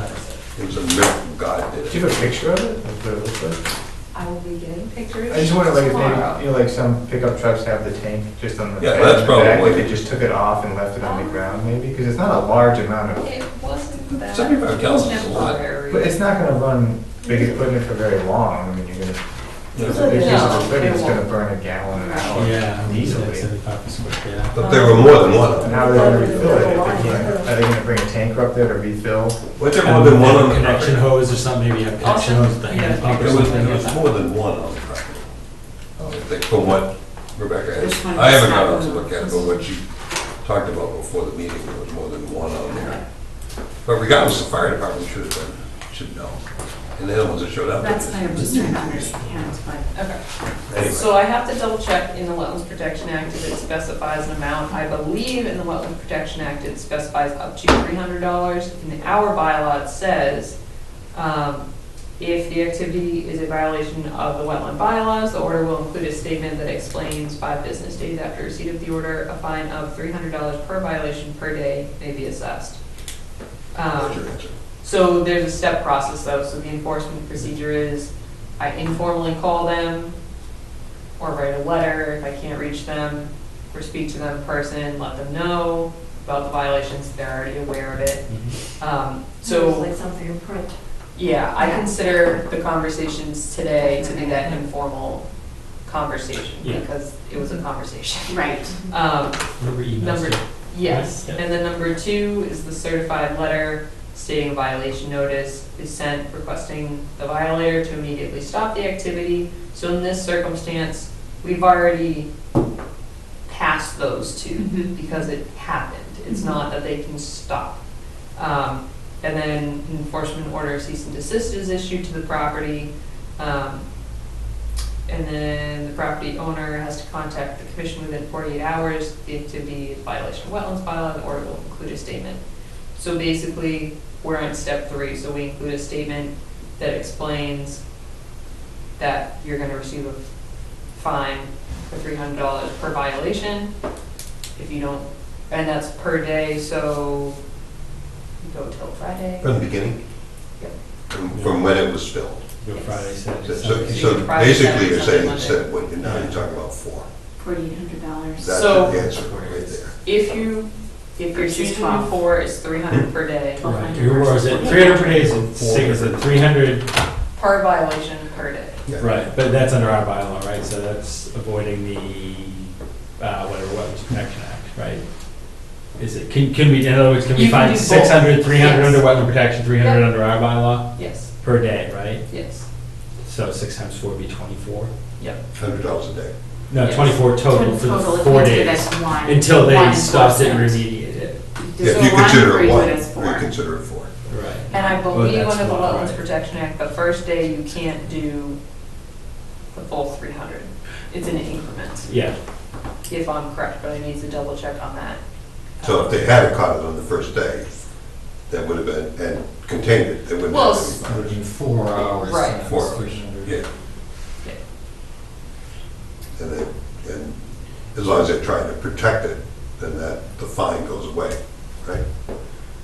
You Yes, think? so Right, in we this assume it's circumstance, so long as they're working towards remediation, Then that's fine. that Then takes it care of wouldn't, fine. it wouldn't be a continued fine, but what Right. you'd be doing is fining from today back to To Friday. Friday, right, Yes. right. Per either the 4 or the 1. For each, the Wetlands Protection Act and and or both. Maybe I'm just being a little mean, but I think that, 1 is probably getting off a little light. I haven't seen the place, but So yeah, I haven't seen what they When knocked did over, remediation but methods start? Saturday? Saturday night. Saturday night, From okay. And our were they department. working Saturday? Does It's anybody my know? understanding, no. I can There was double check nobody though. there building? It was 5 o'clock. no, I don't think so. Sometimes Yeah, construction sometimes goes on through Saturdays, weekends. they do, right. but I was gonna don't say, know. if they were So there working they on have Saturdays, to- that's even. For working on Okay. Saturdays, I know in Bolton you have to request a variance for that. Okay. And I don't know the status of that, if it had been approved by planning, if it hadn't, if it had been I revoked, think something I like that. remember they had asked for it at one point. I Yeah. don't even remember where it stands. I don't know, I'm torn. I never- I'm kind of okay with one enforcement. Not for The full. whole thing sucks, but nobody was there Saturday to even know. It shouldn't have been there in the first place. They're probably gonna get hit, they're gonna get hit by DT, they're probably gonna get hit by other agencies, right? I mean, they're gonna get, Yeah, I'm assuming fire yeah. department is Yeah. gonna hit them Fire because department can't find one. they can't. Not that much. Not Even that though much. that was It's not, less than you know, an approved area? It's less than what we can find. Okay. Yeah. Okay. I'll go either way. Yeah, I know, that's a, Can they dispute them in any way? Is there anything to be gained? You can appeal, Yeah. but that is to, you're appealing to DEP and the town administrator. So, Maybe I'm already here, but I think that, you know, there's 4 different incidents here that could have been stopped if somebody had said, oh my God, I bumped into a diesel thing and knocked the fuel all over the place. Right. You know, instead of, the fuel that was not even supposed to be here. Right. instead of Well, saying, that's- okay, Complete well, violation of everything that we wanted to I do. think I'm gonna go home now, Right. basically, but Yeah. and excess- Who Yeah. gets the fine, the developer? yes. Yeah. And then if they want to disperse it, They, on okay, whoever they feel is handle it. responsible, Okay. it's out of our hands.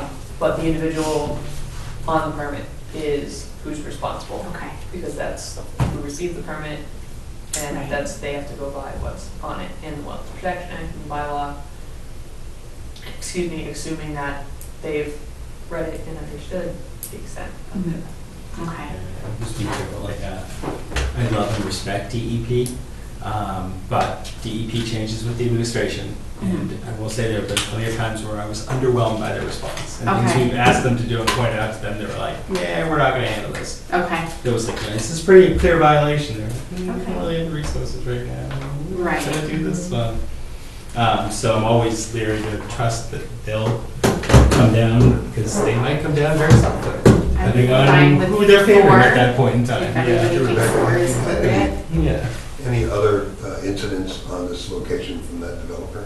They've been pretty good about maintaining. That should Which not, No, I know it doesn't. That might be an offline conversation, because Yeah. I know there's some stuff. And that would not, yeah. so this is technically a separate incident. So each one is considered separate. It's separate. Okay. I mean, the commission may see it as not, and I will gladly unfold various items. But This is considered a From- single incident. I would consider a single incident, and not that everything always needs to be 100% fair, but I like to go by the regulations and not by Right, okay. feelings. As far as I know, there's no modifiers. There could be a modifier as to how you choose to enforce things, but there's no modifier saying if this is your 3rd incident, No. you know, we can do double. Right. Right. That's- And if it's 4 Yeah. incidents too, right? Yeah. Then we are following up with remediation in 4 separate areas, right? Yes, well, Not remediation, but. Regardless, restoration. Restoration, that's so it, yeah. regardless, it's gonna be restored. Regardless, under the emergency certification, they have to file a notice of intent for the restoration work for the work that's being done during remediation. So that's all going to be covered. What the enforcement does is, A, hold the party responsible Mhm. for what occurred, because it occurred and shouldn't have, but it did. And accountable for the resource areas or resource area that was impacted, however the commission sees it. And then basically hold the fire to, in fact, file a notice of intent and Right. restore the work that's been done. Because it's in the emergency certification, which will be sent, a copy will be sent to DEP as well as a condition. But it's always good in this situation, I think, to cover it twice, Mhm. Okay, just to be sure that that gets followed. right, yeah.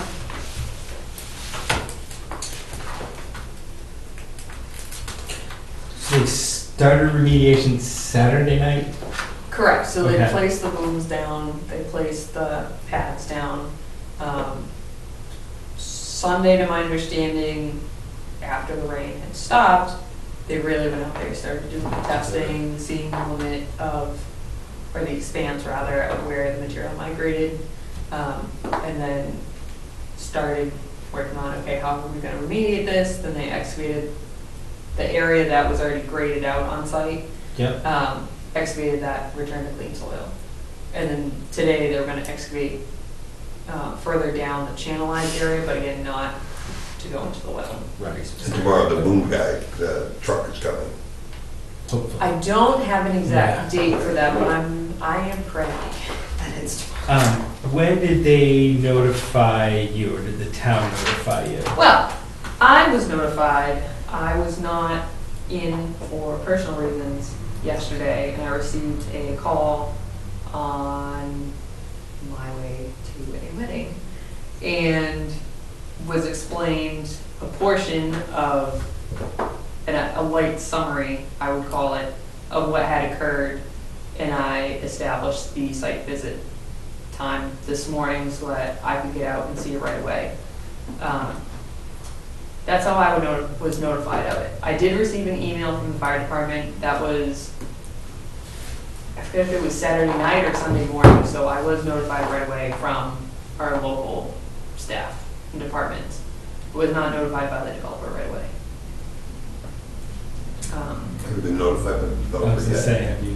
Normally, the individual who is the site manager is on top of Brendan? things. No, right. Oh, yeah, But also Brandon. yeah. I mean, they're coming. Sure. You're not- Yes. Yeah. I was not though, like I said, until yesterday, but I think, in hindsight, I think it is also due to the fact that they were diligently working at that point. I was made aware that they were given an opportunity, so there's, when a hazardous material has been spilled, you have a certain amount of time to contact the appropriate individuals to remediate it. The individual who was making the calls, so the representative for the site, was not able to reach within that time frame given. So at that time, they contracted through DEP to hire someone to remediate a portion of the work until they could get someone of their own funding, I guess, on site, which was Sunday morning. So they worked through the night in collaboration with our local fire to get it remediated, and DEP and DEP's LSP. So that's also taken into consideration. Yeah. They have hired an LSP, they are working diligently to remediate it. But again, I'd like to keep that one in. Yes, yes, yes. But that's how I was notified of it. All right. You're looking for guidance from us, I'm basically? looking for guidance on basically specific to the enforcement. So it was Okay. two parts. The first was within the emergency certification, how to remediate. You said the vacuum truck's okay, so they're okay with that, which like I said, they were trying to line that up already today in the event that the commission was approving of that. The second portion is the enforcement. So option one, no enforcement, just working with what's established on the emergency certification remediation. They'll have to file a notice of intent anyways for restoration work, and then the remediation work that's taking place now. Option two, an enforcement order that's associated with one violation, which is considering the entirety of the resource area and not breaking it up into various resources. Or option three, breaking up into the 4 areas that are established in the bylaw as separate resource areas, meaning the Aura, adjacent upland resource area, the wetland, the 100-foot habitat area around the vernal pool, and the 25-foot no disturb area. So those are the 3 that I'm asking some guidance on what we would like to pursue. I'm Go going ahead. to score Okay. for areas. What'd you say? I said I'm now leaning toward the 4. Option The 4 so enforcements. I'll just tell you quickly what I'm thinking, and I just want to hear what everybody else is thinking too. But I'm leaning towards all 4. Mhm. I'm leaning towards the 300 for the Wetland Protection Act and the 300 under the bylaw. Okay. The only thing that I'm questioning which way to go is to say for just Friday and Saturday until they started to remediate, Yep. or Friday, Saturday, Sunday, Monday. That's where I'm stuck. But the reason I say the 300 for both and all of this site has been going on for a long time. They've been really good in the last couple of years. There were lots of issues early on, but they have been really good for the last few years, I will say. But these houses are like, people live in these houses. There's neighborhoods, there's kids. Big gallons of diesel fuel where it's not supposed to be, where it's not permitted to be, where if a car went off the road and could hit it and knock it over, could have sparked it and lit it. I think these things are supposed to be behind boulders or some sort of, like, this was just blatant, like, look, it's a pain in the ass to deal with it this way, so we're just gonna put open fuel containers in a neighborhood. And oops, we backed into one and just took off. So as far as I'm concerned, the 300 from the state, the 300 from the bylaw, on all 4 zones for as many nights that is fair. And I just can't figure out in my head what's fair for nights. But that's kind of where I am with this one right now, for me. I'm with you, buddy. I'm with them. So, you know, I don't have a problem with starting on Friday night when the guy did this and didn't make a phone call to the fire department saying I spilled a lot of fuel until she found out about it. Yeah, I think they were working Sunday on it pretty hard. Right. So we get at least Friday, Saturday. That's what I'm kind of thinking, you know, until they started to I think that's fair. remediate. Is there anybody involved with actually the time they had the diesel tank on the property? So it's outside the buffer zone. So until it's spilled and. It's not our issue. But it is an issue, it is a hazard that's in the adjacent area, or the adjacent upland resource area. So you could make an argument, I don't know how well it would hold. Because it's spilled, then it obviously infiltrates into the soil, or it begins to contaminate the soil because of the rain that dragged it down. And it traveled a significant, in my mind, a significant amount of distance to even reach the wetland resource area. But, so the short answer is, if you have a tank sitting there, seemingly temporarily, yes, it should be maintained properly. But if it's on a level area outside the buffer zone, it'd be difficult. But if that's what you guys want to pursue, I'd take the challenge. But, I think you might not know, is it covered under any other town department? Is there anyone else looking at this saying, wait a minute, this isn't fire department? not, so I'm not sure if fire can backtrack. So in the Wetlands Protection Act, in our local bylaw, we are allowed to do per day when the violation started. So there's, say it happened a week ago. If we have significant evidence to show that, then yes, we could back fine till that date and say, it's spilled here, it was placed here, within the buffer zone, there's supposed to be no hazardous material, then it was moved out and then it's spilled, yes. I'm not confident, like I said, in establishing that kind of evidence because nobody really knew what was there until it spilled. The residents may have images of it, which they were the ones who reported what led the various departments to come across this wonderful discovery. So I wouldn't be surprised if someone has pictures of the tanks on site temporarily for a longer period of time. So if the commission would like to look at that, I can certainly try. I wouldn't mind, I mean, it's definitely violations. If we can find something like that.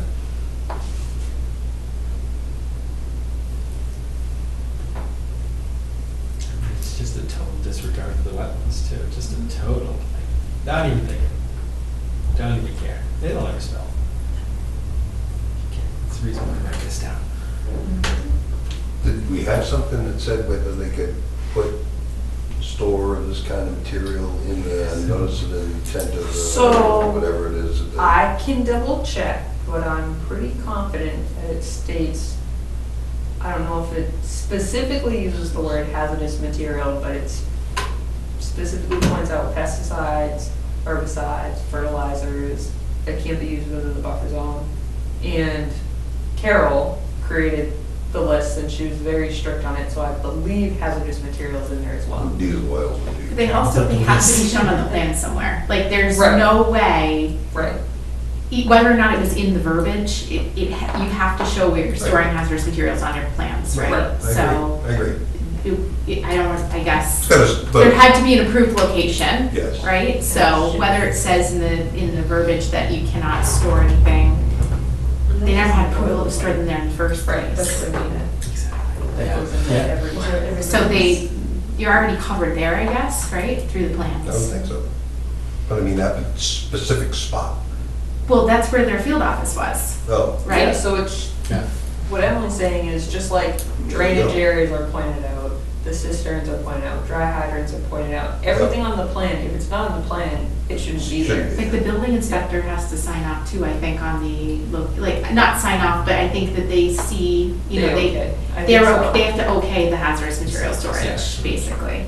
Doesn't the superintendent of the job, whoever that happens to be, isn't that his responsibility too? Yes, Wherever it the, is. huh? Or they could It is. receive fines. Yes. Right. Or when they don't. Yeah. I agree, it's a learning curve for me, but I would think that, Yes, they do Fuel have to oil is enforce, dangerous. that's part of their job is to Yeah. enforce the Yeah. location. Like if they see anything that's not in the approved location, yes, yeah. right? If we do one enforcement, like all four together, and one, can we do another one later also? Or is there like a time limit on? So in terms of tracking down the evidence of how long the storage tank was there, under those circumstances, you could then tack on the back fines for the violation of having an unsecured hazardous waste material within the buffer zone, et cetera. So in that event, you could do two. If you, so specific to this, if you only choose to do the one and later say, we want to break it down into four, you could, but I think that leaves you open to an appeal. A lot easier than whatever you do up front, continue with that. But like I said, in terms of finding supporting evidence, you find what you know is there. And then once you get that other evidence, you can tack on the back. It would seem to me that sort of answer, so I think about that question, that putting that tank of fuel oil at a spot where it wasn't supposed to be is a separate thing than what than That's the kind four of my ones you're thought, talking yeah. about. You know, Yeah. I mean, that would be, well, by the way, you shouldn't have done that in April. Right, You know, like kind of digging the You know, skulls and out then, of the and because you did that in April, this happened and this is what we're finding you I for feel like because we of need that. to deal with the issue at hand, right? Yeah, right. Instead That's of what going it seems to back. me. If you want to go back on that, Yeah. you know, violation, you ought to be able to, but again, that would probably be, you know, something, that's a whole different, I think that's a different Different issue. one, yeah. Just my opinion.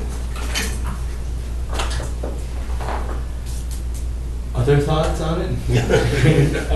Clean it up, baby. Yeah, you're looking for some clarity. Thoughts So- on- So it seems like we want an enforcement. Mhm. Yes, Think that's, Right. I agree. I strongly agree with that.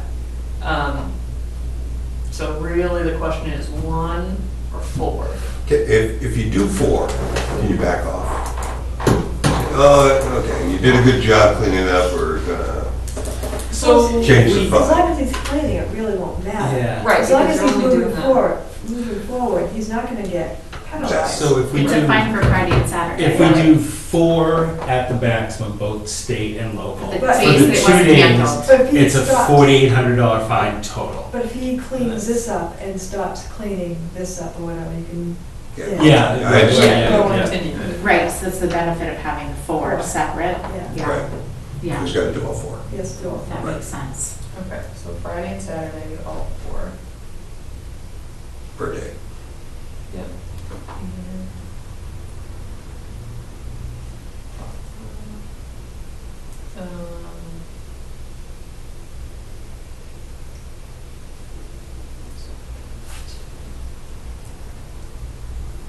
Okay, cool.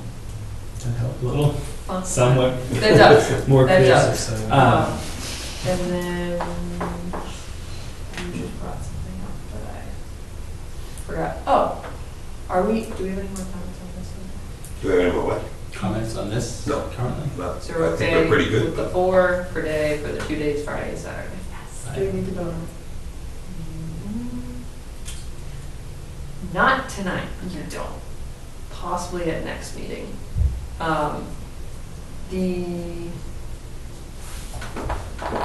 Also at this development, again, I wanted to talk about these things separately. While they have a vacuum truck on site, the area that was noted before where the silt was, Yeah. there's more now. And there's 2 areas where, so for the newer members, there's a wetland crossing with a large culvert. Feel free to drop by anytime. And when you look into the 2 wetland areas on either side, one side's not bad, it's the upstream inlet area. The downstream outlet area is pretty full with silt sediment contained within the silt fence, the heavier material. And then continuing downstream, that's basically over top the silt fence. This was, I don't know, in spring, early winter that we had noticed this.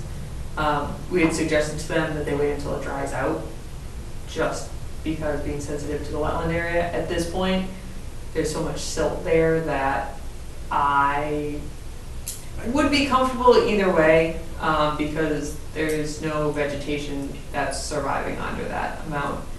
I have basically stated to them they had to fix 2 breaks, I'll call them, in the silt fence along one of their open sites that some of the silt came from. The rest, I was told, came from a storm scepter that was chock full. We talked about maintaining those more responsibly, and then also, in addition to that, cleaning out the areas that were dry, including the riprap. They take it all out, clean it, replace it, and that they will do today or tomorrow. And so the area that's within the wet area, they're going to put up a temporary silt fence and then replace what's there now. Their question is, though, while they have a vacuum truck, do we just want the vacuum truck to go remediate that, even though it's still wet? Or do we want them to do it by hand? Because I'm not okay, or I can't say I am not, I am not encouraging that we okay large excavator. material or excavators to go down there. Okay. Now, did you say that some of it's overflow from a storm drain too? Correct. With it has That's what I was sediment told. trap at the bottom and it got so full that it's just overflowed into the. Yep. Okay, so they're not maintaining their storm drains or their silt fence. Right. And So, okay. in their defense, we did request that they wait until it dried. That was in the spring. It's almost September. Right. Right. Exactly. So it dried out in July. June it was Let's dry. say June. Yeah, it was a nice dry spell. Right. So. I actually remember when he was in here. Was Fred in Yes. Yeah. Yep. here? They had cleared this out before, but so it's a huge box culvert, if that makes sense. And Yeah. we had requested, and Carol was bringing up, the natural bottom was a big thing to do, a natural bottom, where you basically cover the bottom with sediment and dirt and stone. That absolutely all flushed out originally the first time. So I don't know if we just did more of a gravel bottom, I forget what we asked them to do. So they did But we replace it with still gravel. get and then it flushed out again, which is when we went at the spring, right? Wasn't that after they had Yeah, so replaced? a portion of that was flush out from what was stuck in the riprap. This is what I was told and what their wetland specialist also said, which physically and visibly you can see that may have in fact occurred. There was also some issues with a slope on the inlet side, which was remediated, but there was some that came down. Yep, and then same thing with the drains. They're gonna have to use a vacuum truck for the drains anyway. Yeah. I mean, The last so they time might we- as well just vacuum out the silt fence. It's better to just get it out of there, right? it would say unless the truck is more destructive, but last time, then they did it at drive time, they did go down with an excavator, but we were out on the site remark, they did a really good job of not showing any sign, like you could not see where I couldn't see where the excavator went down, so they kind of picked the right path and they made sure it was okay on their way out. So I would hope, again, if they used the vacuum truck, that it would be the same. There's no downside to the vacuum truck that you can see. Not aside from creating any potential gullies, but like Brian said, they remediated it pretty well. And the vacuum truck, I don't know, at that location, it's a lot steeper to get down. So the further away you get from the vacuum truck, obviously the weaker the suction becomes. But not being an expert of vacuum trucks, I don't know what too far is for those vehicles. But if it can stay on the road and they're just dropping the hose down, which would literally be directly from the road, then no, there'd be no disturbance aside from what's being vacuumed. If they have to drive into the property, that's when I would start questioning, okay, where are you gonna go with this? Can you even get it in there safely without disturbing more of the area, without tree removal? Because there's really not a clear access way from the road unless you're driving down right on top of the riprap. But that's all. Is the storm, is it a storm drain or is it a, is it covered, does it have a cover or is it it's a drain? It's a drain. Okay, so that's down by the detention basin or by the wetland, or is that in a different location? It is basically on the opposite side of the culvert and then it drains down into the riprap. Because they have to use a pump truck to get those clean. So they do have silt bags in them as well. But Those things fill up so fast. Yeah. I know that those are like the recommended. They're not. They don't get maintained. They never get maintained. No. And you have flooding. Yeah. And especially with construction. I'm just worried, not worried, but They usually poke once it holes in gets- them, the silt bags. just like- That's what happens. Yeah. Because they cause flooding. Otherwise it's already So someone will flooded. just come through and, Yeah. Not all of us. Yeah. Do we think this is gonna keep happening? Like, I figured after the first time when that bottom flushed out, we're like, okay, that was the false bottom. Yeah. The second time, it's the construction next door, I could see that having some of the fill. But the rest, That's like, everything else seemed like it was normal and natural. So is this like, So my hope would be if the drain, the stormwater remediation areas, I'm getting tired of That's that. a- Basically, the drains, the storm scepters, the detention ponds, if all that is maintained, there should not be anything coming into the wetland, in the silt fence, on an open site. I can confidently say it's not all from that open site. okay.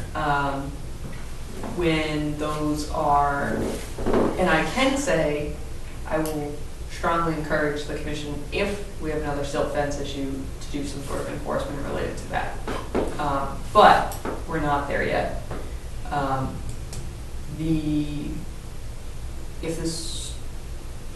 If the systems that are supposed to remediate that from happening are maintained properly and in place properly, inspected, it shouldn't happen.